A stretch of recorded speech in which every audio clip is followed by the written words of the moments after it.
L'emergenza continua, la crescita dei casi in Veneto è lenta ma costante, ribadisce Zaia, che conferma le misure regionali non si toccano. Da quando c'è l'ordinanza spostamenti dai veneti diminuito del 44%. I reparti di terapia intensiva restano gli osservati speciali, c'è il rischio a breve di un overbooking, ha ricordato il governatore, per questo si è deciso di prendere in prestito anche ventilatori veterinari.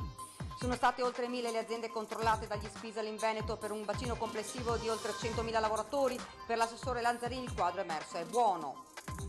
Il lavoro continuo dei medici e infermieri per salvare i pazienti, la lotta al Covid-19 all'interno della terapia intensiva dell'ospedale di Treviso in un video shock. Altri 2 anziani sono stati uccisi dal coronavirus nella casa di riposo di Merlare. Il sindaco in isolamento fino a fine marzo ha chiesto al prefetto di Padova il sostegno di personale sanitario militare. Al via la distribuzione delle mascherine della regione, alcuni comuni hanno optato per la consegna porta a porta a Treviso, Gazebi, in centro storico e nei quartieri. Ricaduta economica del contagio dei nostri territori, dati pesantissimi con perdite che aumentano giorno per giorno, l'impegno della Camera di Commercio di Belluno Treviso per fare pressione sul governo. L'odissea di 2 studenti veneti che non sanno come rientrare a casa da Genova, dove sbarcheranno venerdì, arriveranno in Italia dalla Spagna, dove si trovano per studio, il loro appello. Buonasera e ben ritrovati, edizione regionale dei notiziari di Antenna 3 Nord-Est, in attesa del bollettino regionale della sera. Vi ricordo appunto, come avete anche sentito dai titoli, il continuo aumento costante ma continuo delle persone contagiate, anche dovute probabilmente al gran numero di tamponi effettuati proprio in questo periodo, in questi giorni in Veneto, che arriva a 5.948 il numero delle persone positive, quindi con un più 310 rispetto a ieri sera. Ovviamente, come vi ho detto, aspettiamo ora il bollettino che dovrebbe uscire in questi minuti. Intanto gli spostamenti in Veneto si sono dimezzati in 3 settimane, a dirlo uno studio della regione con il colosso TIM. Zaia ha fatto anche il punto sui respiratori, confermando che ce ne sono 50 in arrivo dalla Svizzera, mentre altri 50 saranno presi in prestito dalle cliniche veterinarie. Sentiamo. Abbiamo censito tutti gli spostamenti con il gestore telefonico TIM, ovviamente in maniera anonima, semplicemente guardando gli spostamenti dei telefonini. Non sappiamo di chi sono i telefonini, quindi è un tema, diciamo una lettura macro che ci dice che c'è stata una diminuzione di quasi il 50% degli spostamenti. Complici diversi decreti e le tante ordinanze, gli spostamenti dei veneti all'interno della regione si sono quasi dimezzati in poco meno di 3 settimane, un crollo del 44,66% dai 5.834.000 di lunedì 2 marzo ai 3.228.000 di lunedì 23. Questo è il dato rilevato da uno studio congiunto della regione con il colosso della telefonia TIM, che ha rilevato gli spostamenti dei veneti fuori dalle celle di telefonia di appartenenza, dati che per Zaia dimostrano soltanto una cosa. I veneti si stanno comportando bene, li voglio ringraziare uno ad uno, e i veneti hanno dimostrato di avere rispetto per la propria salute. E proprio la salute dei veneti è la priorità in questi giorni di emergenza infinita, con la contabilità aggiornata dei posti letto in terapia intensiva che si stanno rapidamente esaurendo. Qualcosa però potrebbe cambiare già nelle prossime ore. Siamo in attesa di un carico di 50 respiratori che abbiamo comprato in Svizzera, che è per strada. Se qualcuno non ce lo blocca per strada ha già passato Milano, e sono 50 nuove speranze di vita. Resta l'obiettivo di arrivare a 825 posti di terapia intensiva, anche per questo si aspettano le mosse della Protezione Civile Nazionale. Da subito abbiamo chiesto in tutte le riunioni 200 respiratori al governo, quindi alla Protezione Civile. Ad oggi ne sono arrivati una cinquantina, poco meno una cinquantina, ad oggi dopo un mese. Siamo molto preoccupati per questo, e non è polemica, ma è un intervento costruttivo, per dire che la nostra programmazione si è sempre basata sul fatto che questi respiratori dovevano arrivare. In attesa dello sblocco da Roma, Zai ha confermato la decisione già annunciata nel corso delle nostre trasmissioni pochi giorni fa riguardante i respiratori veterinari, 50 in tutto il Veneto. Abbiamo dato a disposizione agli operatori nel frattempo di provvedere anche alla confisca, brutto termine, al prestito di tutti quelli che sono i respiratori negli studi veterinari. La parte meccanica e i respiratori negli studi veterinari sono tutti per uso umano. Le terapie intensive quindi sono la priorità, evitare l'overbooking all'imperativo, a Verona più che altrove dove la contiguità con le zone lombarde si fa sempre più sentire. Altro fronte sempre caldo, quello delle mascherine, per cui Zaia chiede un cambio di politiche economiche. Io auspico che questa industria diventi strategica, non solo delle mascherine, di tutto, e qualcuno deve anche interrogarsi sul fatto che le mascherine è diseconomico produrle qui, e quindi bisogna fare quello che qualcuno si inorridisce quando lo si dice, fare l'aiuto di Stato e garantire che l'impresa resti aperta e resti sul mercato, tamponando il delta che magari ha nel costo di produzione con l'azienda cinese che è la più competitiva. Questo è quello che dobbiamo fare. Sono state oltre 1000 le aziende controllate dagli Spisal in Veneto per un bacino complessivo di oltre 100.000 lavoratori. Per l'assessore Lanzarini il quadro emerso è buono.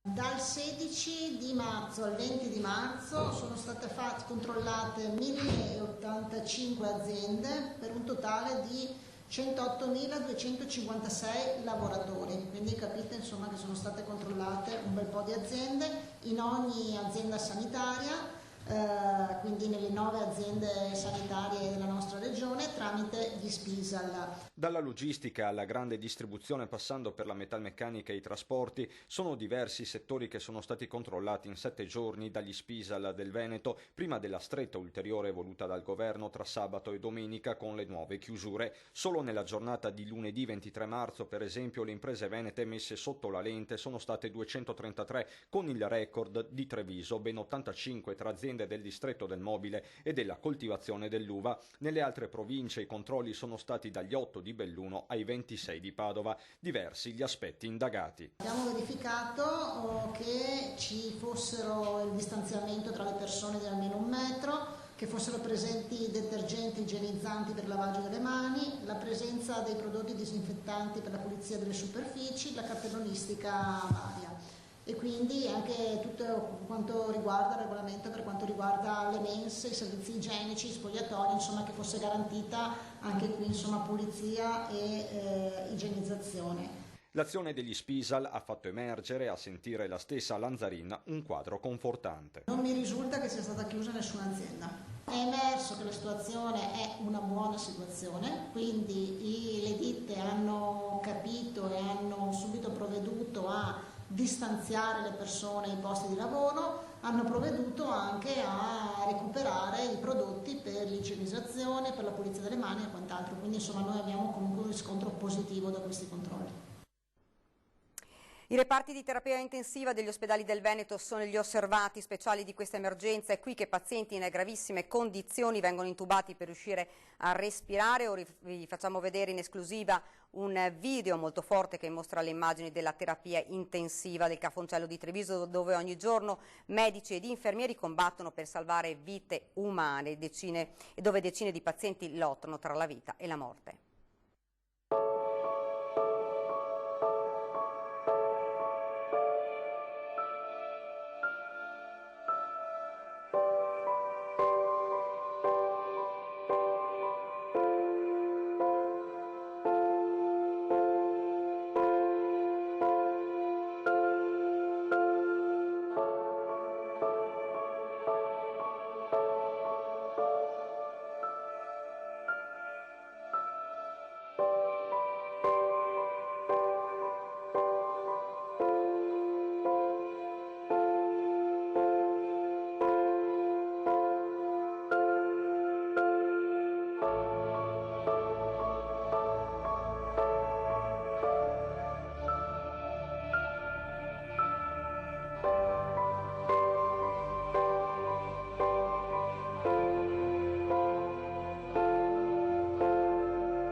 Ed ora la conferenza stampa del Premier Conte.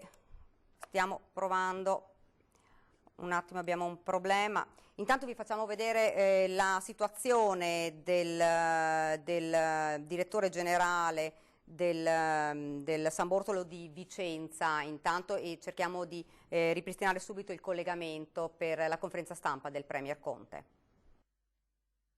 In questo momento, spiace dirlo, ma una cura documentata, efficace e disponibile per tutta la popolazione non c'è. È lapidario il direttore del reparto di malattie infettive del San Bortolo di Vicenza, sotto pressione con la sua equipe per tentare di curare e alleviare le sofferenze dei ricoverati per coronavirus. L'ossigenoterapia sembrerebbe fosse stato un trattamento efficace in molti casi. L'ossigenoterapia è parte integrante del sistema perché la complicazione peggiore è la polmonite con l'insufficienza respiratoria. Non è una terapia eziologica, cioè non cura l'infezione, semplicemente mantiene in vita l'organismo assicurandogli un apporto adeguato di ossigeno. Un trattamento sufficiente per situazioni non estreme, ma come procede invece la ricerca di una vera e propria cura? Stiamo usando anche farmaci tipo la idrossiclorochina, che sono farmaci che hanno un'azione sia antinfiammatoria, forse anche antivirale. È stato usato un farmaco per l'HIV, che è il Caletra, che sembrava promettente in vitro, però i primi studi non è che dimostrano questa grande efficacia, per cui lo stiamo ancora utilizzando, ma in casi molto selezionati. Quello sarebbe stato un farmaco disponibile per tutti. Nella realtà appunto abbiamo scarsa evidenza che funzioni. E quindi tutto sommato in questo momento la cosa migliore è non prendersi l'infezione e quindi stare a casa. È un passaggio obbligato di cui effettive vantaggi potrebbero essere visti proprio in questa settimana, più tardi alla prossima. È l'unico modo per limitare il diffondersi dell'epidemia. Altri 2 anziani sono stati uccisi dal coronavirus nella casa di riposo di Merlara. Il sindaco in isolamento fino alla fine di marzo ha chiesto al prefetto di Padova il sostegno del personale sanitario militare. A Merlara l'emergenza è la mancanza di personale. Nella casa di riposo, che ha visto il decesso di 12 ospiti, gli ultimi 2 nelle scorse ore, il personale è allo stremo. 57 gli anziani presenti, 5 ricoverati in ospedale, e allora il sindaco ha preso il telefono e ha chiamato il prefetto di Padova chiedendo l'intervento dell'esercito. Ho contattato il prefetto per vedere se era possibile recuperare personale qualificato dall'esercito. Sappiamo che l'esercito ha degli infermieri, operatori, e adesso anche oggi mi ha detto che ha buone speranze e probabilmente mi darà una risposta, speriamo positiva. Ho uno strazio, ma piuttosto di morire in solitudine totale, almeno l'ultimo conforto di un volto amico. Altre 2 vittime, entrambe di 92 anni, si sono registrate nelle scorse ore. Erano originari di Castelbaldo e di Saonara, e Carla, bisnonna da pochi giorni, ha salutato il figlio in videochiamata grazie all'umanità del personale, mandandogli l'ultimo bacio. Una persona prima di lasciarci è riuscita a parlare con il figlio che l'ha salutata e lei le ha fatto un ultimo ciao. Questa è stata una bella cosa, vuol dire che non è morta in solitudine. Ecco, quelli che sono ancora capaci di parlare, sono lucidi, gli operatori riescono a metterli con le videochiamate a contatto con i familiari. Quel bacio virtuale è il massimo che gli ha concesso questo virus, che più di ogni altra cosa è il virus della solitudine. L'emergenza ora è legata al personale. La situazione più grave permane sempre quella degli operatori. Non troviamo operatori che diano il turno a quelli che ormai dal 7 del mese di marzo continuano a garantire i turni, costretti a turni massacranti perché sono molto pochi. Con circa metà dei dipendenti in quarantena diventa difficile anche per la quotidianità andare avanti nella struttura di Merlara, mentre sembra leggermente migliorata la mancanza di mascherine e degli altri dispositivi di protezione. Fortunatamente abbiamo recuperato i dispositivi che mettono in sicurezza gli operatori. Una vittima, la seconda, anche in un istituto per anziani di Monselice. Si tratta di una 92enne, in tutto sarebbero 34 i positivi. Infine 32 positivi, di cui 3 in ospedale a Schiavonia, anche nella casa di riposo di Galzignano Terme. Ed ora le parole del Premier Conte nella conferenza stampa, vediamo se riusciamo a farvele sentire. Vediamo, subito dovrebbe partire.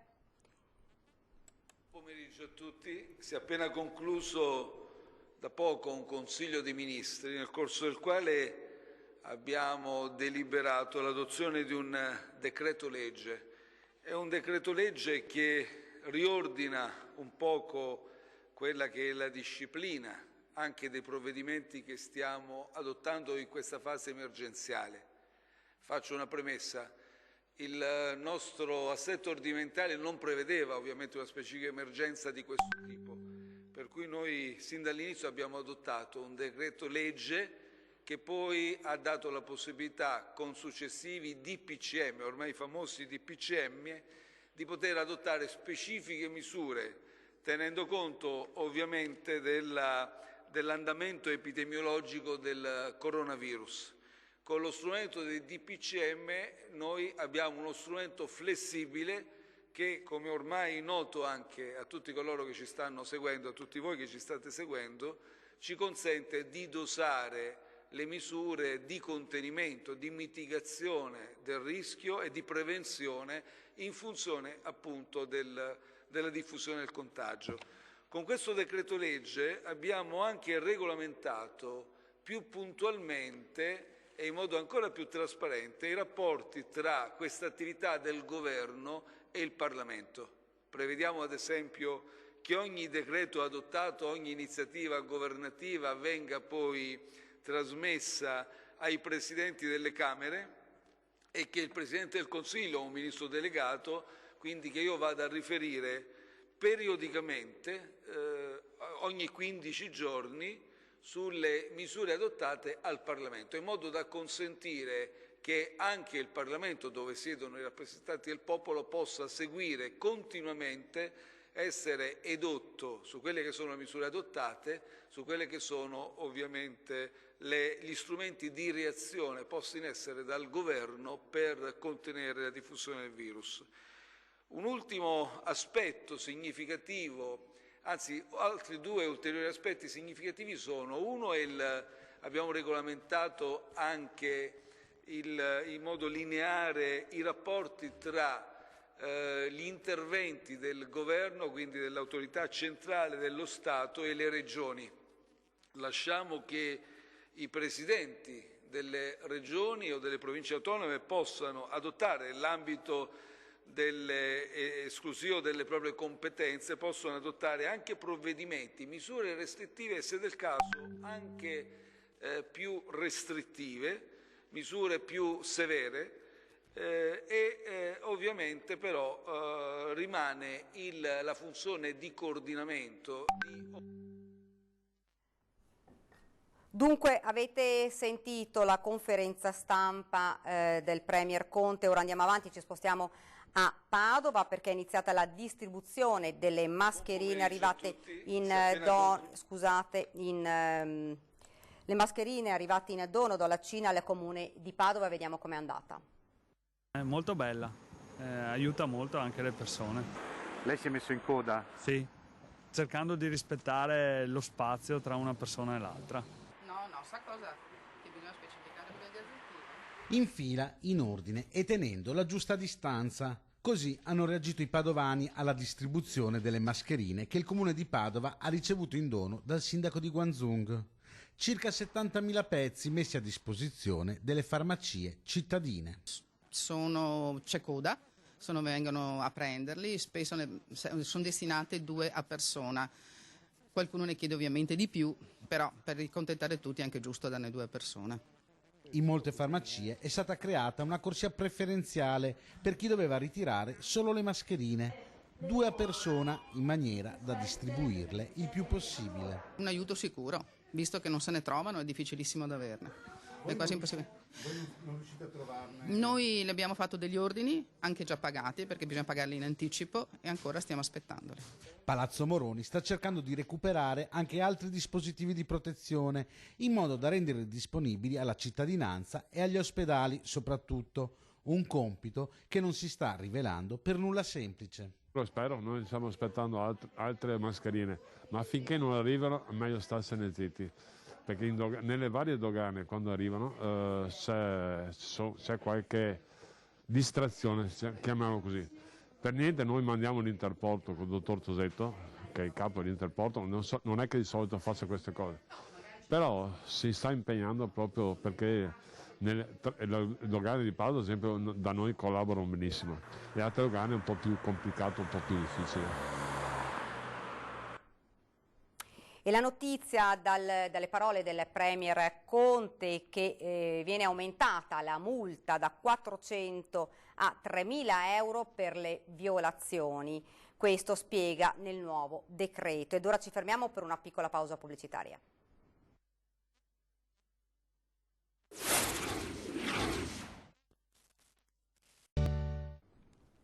Siamo tornati nuovamente in studio ed ora i primi numeri sulla ricaduta economica del contagio nei nostri territori, dati pesantissimi con perdite che aumentano giorno per giorno. Per questo dalla Camera di Commercio l'impegno per far leva sul governo perché dall'epidemia non si passi alla carestia.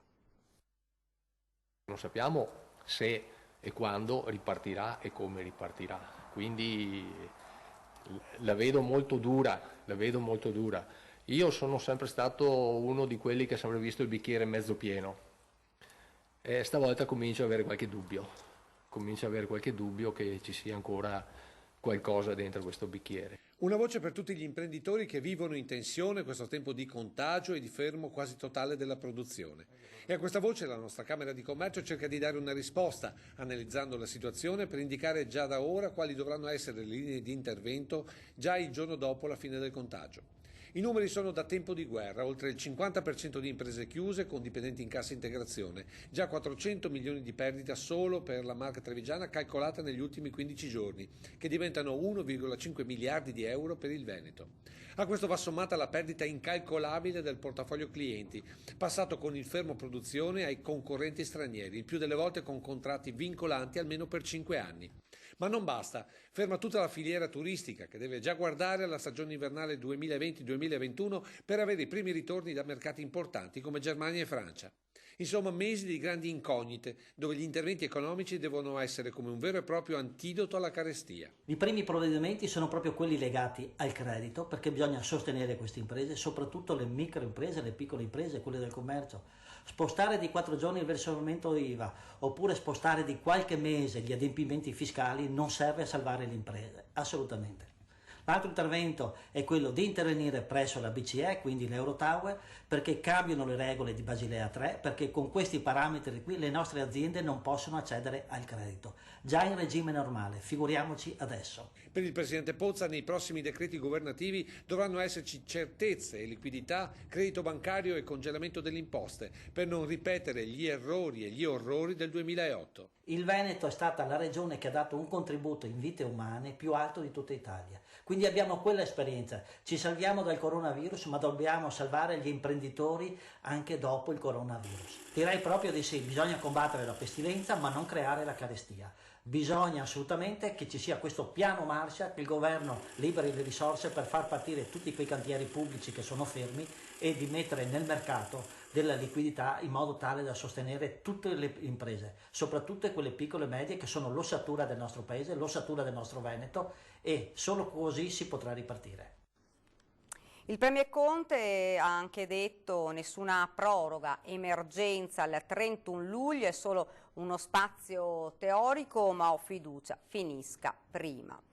Ed ora l'odissea di 2 studenti veneti che non sanno come rientrare a casa da Genova quando venerdì sbarcheranno dalla nave della Farnesina che dalla Spagna, dove si trovavano, li porterà in Italia. È lo stesso Nicolò Gasparini di Meulo a chiedere aiuto per sé e per la compagna di studi di Silea, Martina Alfieri, il suo appello.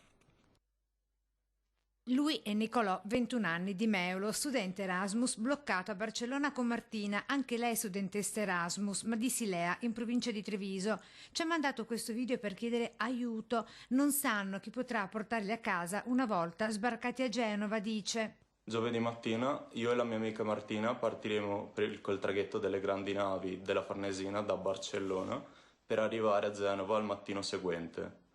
Il problema è che una volta arrivati a Genova non c'è modo di tornare a casa. Io risiedo nella provincia di Venezia e la mia amica Martina in provincia di Treviso. I nostri genitori hanno fatto innumerevoli giri di chiamate a polizia stradale, carabinieri. I ragazzi, per il tramite delle rispettive famiglie, hanno chiamato tutti, ma proprio tutti, Farnesina e prefetture comprese, ma nessuno al momento ha saputo indicare come farli rientrare in Veneto dalla Liguria. Le prefetture di Venezia e Treviso che non hanno saputo dare risposte esaurienti. Con l'aggiunta dello stop totale di Trenitalia verso il Veneto, salva esclusivamente Verona con un collegamento Roma-Bolzano e l'unico treno di Italo a lunga percorrenza da e verso il Veneto con partenza da Roma. I nostri genitori hanno inoltre contattato il numero di emergenza del coronavirus, cioè il 1500, che li ha dirottati all'unità di crisi della Farnesina, che ha detto che non è un problema di loro competenza. Inoltre oggi mi è giunta voce che non sono stati bloccati tutti i treni da e per il Veneto e non sappiamo come fare per arrivare a casa. Un problema davvero di tanti studenti che sono all'estero, che devono rientrare in Italia. E dal Veneto è davvero tutto, vi lascio le previsioni del tempo, grazie davvero per averci seguito, arrivederci.